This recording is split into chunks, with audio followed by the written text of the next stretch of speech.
किसी शहर के रेलवे स्टेशन पर एक भिखारी रहता था। वो वहां आने जाने वाली रेलगाड़ियों में बैठे यात्रियों से भीख मांगकर अपना पेट भरता था। एक दिन जब वह भीख मांग रहा था तो सूट बूट पहने एक लंबा सा व्यक्ति उसे दिखा। उसने सोचा कि यह व्यक्ति बहुत अमीर लगता है, इससे भीख मांगने पर यह मुझे जरूर अच्छे पैसे देगा। वह उस लंबे व्यक्ति से भीख मांगने लगा। भिखारी को देखकर उस लंबे व्यक्ति ने कहा, तुम हमेशा मांगते ही रहते हो, क्या कभी किसी को कुछ देते भी हो? भिखारी बोला, साहब मैं तो भिखारी हूं, हमेशा लोगों से मांगता ही रहता हूं, मेरी इतनी औकात कहां कि किसी को कुछ दे सकूं। लंबा व्यक्ति बोला, जब किसी को कुछ दे नहीं सकते तो तुम्हें मांगने का भी कोई हक नहीं है। मैं एक व्यापारी हूं और लेन देन में ही विश्वास करता हूं।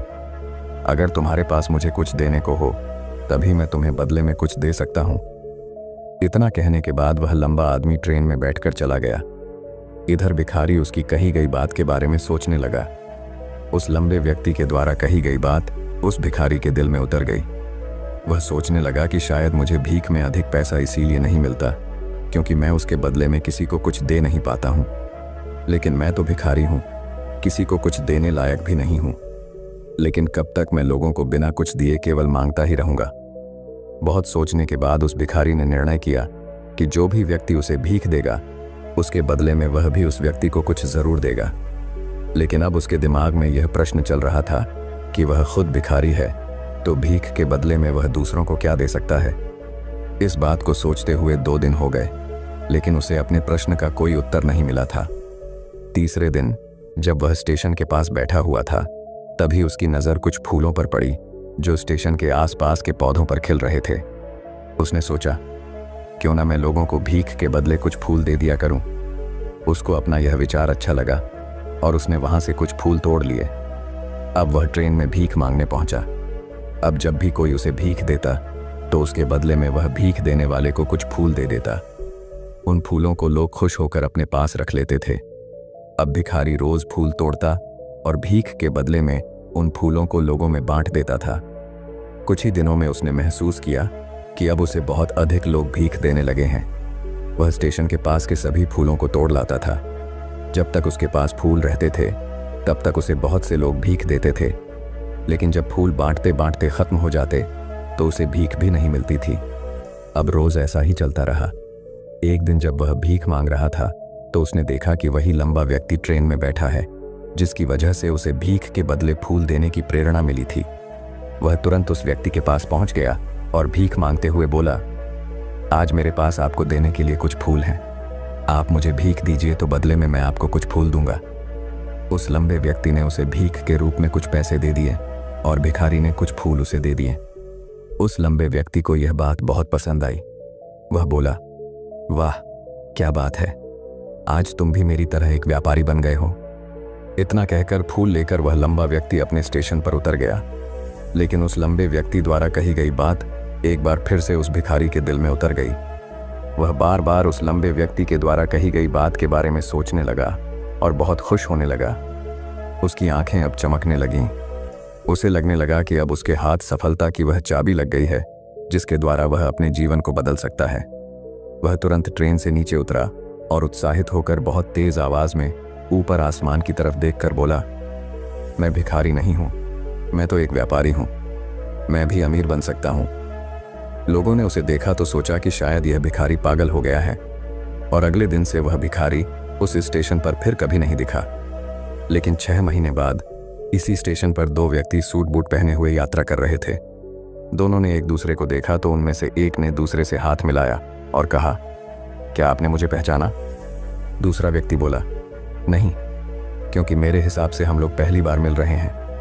पहला व्यक्ति बोला, नहीं, आप याद कीजिए, हम पहली बार नहीं बल्कि तीसरी बार मिल रहे हैं। दूसरा व्यक्ति बोला, मुझे याद नहीं, वैसे हम पहले 2 बार कब मिले थे? अब पहला व्यक्ति मुस्कुराया और बोला, हम पहले भी 2 बार इसी ट्रेन में मिले थे। मैं वही भिखारी हूं जिसको आपने पहली मुलाकात में बताया कि मुझे जीवन में क्या करना चाहिए और दूसरी मुलाकात में बताया कि मैं वास्तव में कौन हूं। दूसरा व्यक्ति मुस्कुराया और अचंभित होते हुए बोला, ओह, याद आया, तुम वही भिखारी हो जिसे मैंने एक बार भीख देने से मना कर दिया था और दूसरी बार मैंने तुमसे कुछ फूल खरीदे थे। लेकिन आज तुम ये सूट बूट में कहाँ जा रहे हो और आजकल क्या कर रहे हो? तब पहला व्यक्ति बोला, हाँ, मैं वही भिखारी हूँ, लेकिन आज मैं फूलों का एक बहुत बड़ा व्यापारी हूँ और इसी व्यापार के काम से ही दूसरे शहर जा रहा हूँ। कुछ देर रुकने के बाद वह फिर बोला, आपने मुझे पहली मुलाकात में प्रकृति का वह नियम बताया था जिसके अनुसार हमें तभी कुछ मिलता है जब हम कुछ देते हैं। लेन देन का यह नियम वास्तव में काम करता है। मैंने यह बहुत अच्छी तरह महसूस किया है, लेकिन मैं खुद को हमेशा भिखारी ही समझता रहा। इससे ऊपर उठकर मैंने कभी सोचा ही नहीं। और जब आपसे मेरी दूसरी मुलाकात हुई तब आपने मुझे बताया कि मैं एक व्यापारी बन चुका हूँ। अब मैं समझ चुका था कि मैं वास्तव में एक भिखारी नहीं बल्कि व्यापारी बन चुका हूँ। मैंने समझ लिया था कि लोग मुझे इतनी भीख क्यों दे रहे हैं, क्योंकि वह मुझे भीख नहीं दे रहे थे बल्कि उन फूलों का मूल्य चुका रहे थे। सभी लोग मेरे फूल खरीद रहे थे क्योंकि इससे सस्ते फूल उन्हें कहाँ मिलते। मैं लोगों की नज़रों में एक छोटा व्यापारी था, लेकिन मैं अपनी नज़रों में एक भिखारी ही था। आपके बताने पर मुझे समझ आ गया कि मैं एक छोटा व्यापारी हूँ। मैंने ट्रेन में फूल बांटने से जो पैसे इकट्ठे किए थे उनसे बहुत से फूल खरीदे और फूलों का व्यापारी बन गया। यहाँ के लोगों को फूल बहुत पसंद है और उनकी इसी पसंद ने मुझे आज फूलों का एक बहुत बड़ा व्यापारी बना दिया। दोनों व्यापारी अब खुश थे और स्टेशन आने पर साथ उतरे और अपने अपने व्यापार की बात करते हुए आगे बढ़ गए। दोस्तों, इस कहानी से हमें बहुत कुछ सीखने को मिलता है। कहानी में लंबा व्यापारी गिव एंड टेक के नियम को बहुत अच्छी तरह जानता था। दुनिया के सभी बड़े व्यापारी इसी जीवन के नियम का उपयोग करके सफल हुए हैं। इस फॉर्मूले को उसने भिखारी को भी बताया। भिखारी ने इस प्राकृतिक नियम को अपना लिया और इसका असर उसके जीवन में साफ दिखाई देने लगा। उसने अपनी सोच बदली और उसकी जिंदगी बदल गई। यह कहानी हमें बताती है कि हम यदि अपनी सोच बदल लें तो कुछ भी हासिल किया जा सकता है। यदि हम खुद को छोटा समझते रहेंगे तो हम हमेशा छोटे ही बने रहेंगे। बड़ा बनने के लिए हमें अपनी सोच को बदलना होगा और खुद के बारे में बड़ा सोचना होगा। कहानी का सार यह है कि सफलता आपकी सोच में छुपी होती है। खुद का आत्मसम्मान जगाइए, अपनी सोच को बड़ा बनाइए और देखिए कैसे आप सफलता के शिखर पर पहुंच जाते हैं।